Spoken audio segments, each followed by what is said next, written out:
On va enchaîner tout de suite avec un duo qui vient pour la première fois. Lui, il vient souvent, mais elle vient pour la première fois. Et le duo vient pour la première fois. Ils viennent vous présenter un journal télévisé. Il s'agit de Patrick et Fanny. Messieurs, dames, Patrick et Fanny.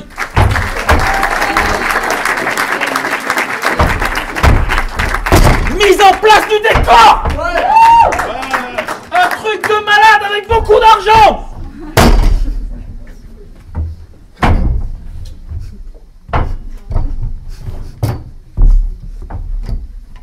Quelle caméra? La une? Ok. Tu peux me baisser le projecteur là? Alors déconne pas, je peux pas voir mes fiches. Et tu me pourris pas mon interview comme l'autre fois en balançant le générique en plein milieu, hein.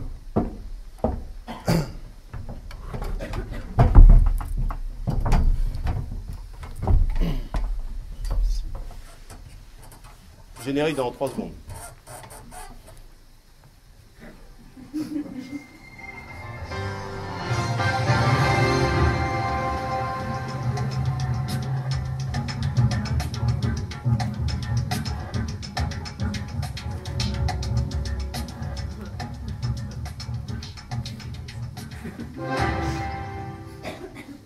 Chers spectateurs, bonsoir. Nous avons le plaisir d'accueillir ce soir sur notre plateau Madame le Premier ministre. Madame le Premier ministre, bonsoir.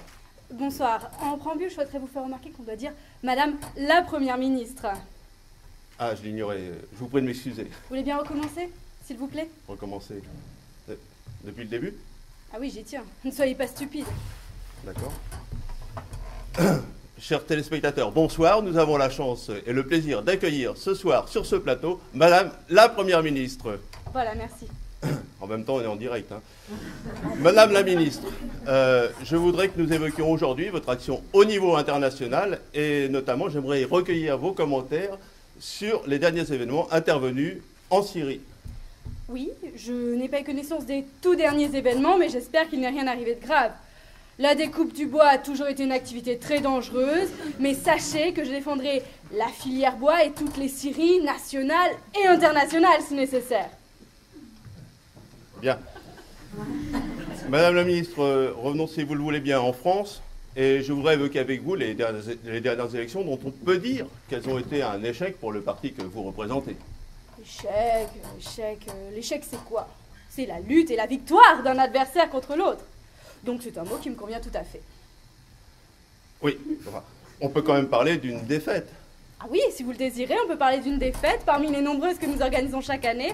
La dernière était au Bourget du Lac. Des milliers de sympathisants sont venus nous rendre visite.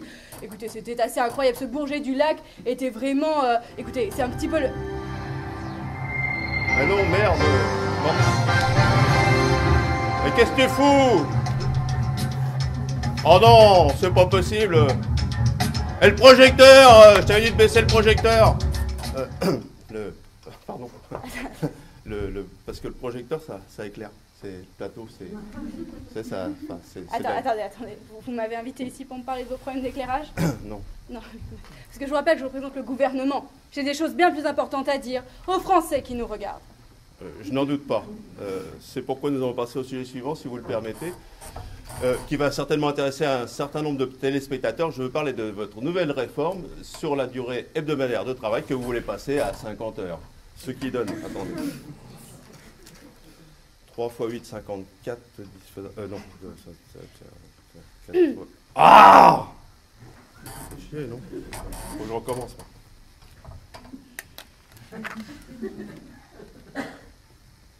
Bah oui, si je me trompe pas, c'est une journée de travail à 10 heures. Et ouais. Alors, non, pardon, mais absolument pas. Il s'agira de 7 heures, 8 minutes et 30 secondes de travail seulement. Car désormais, les Français travailleront 7 jours sur 7. Après tout, si ça marche pour le McDo, ça doit marcher pour la France entière. Vous voulez dire que vous voulez faire travailler les Français 7 jours sur 7, donc même le dimanche. Et pourquoi le dimanche? Et pourquoi pas? Ben, je fais du vélo, moi, le dimanche. Et ça fait quand même 7 jours de travail consécutifs. Bravo. Vous savez compter? Bah, j'étais à l'école, hein, ouais. Ah, ça, c'est une révélation.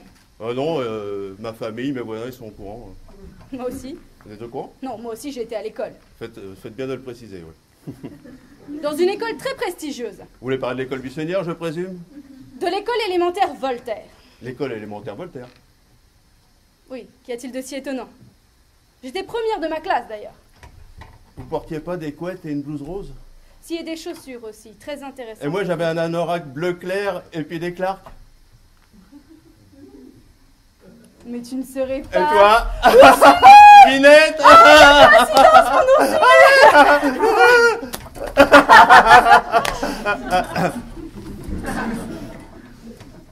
Où en étions-nous?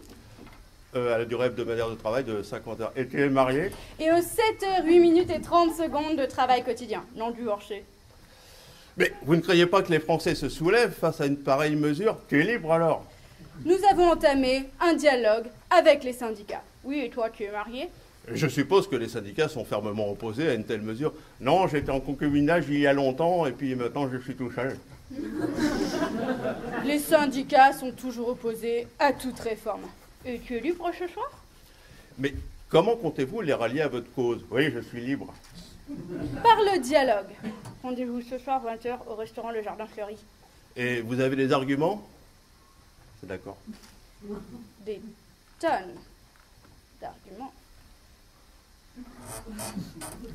Comme quoi?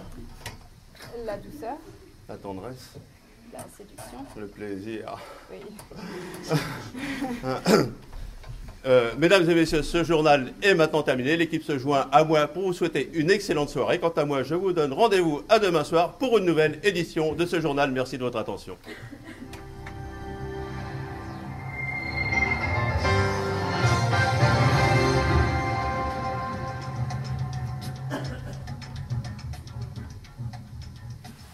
Tu as enflammé mon désir. Allez, prends-moi comme une bête. Allez, on est encore en direct.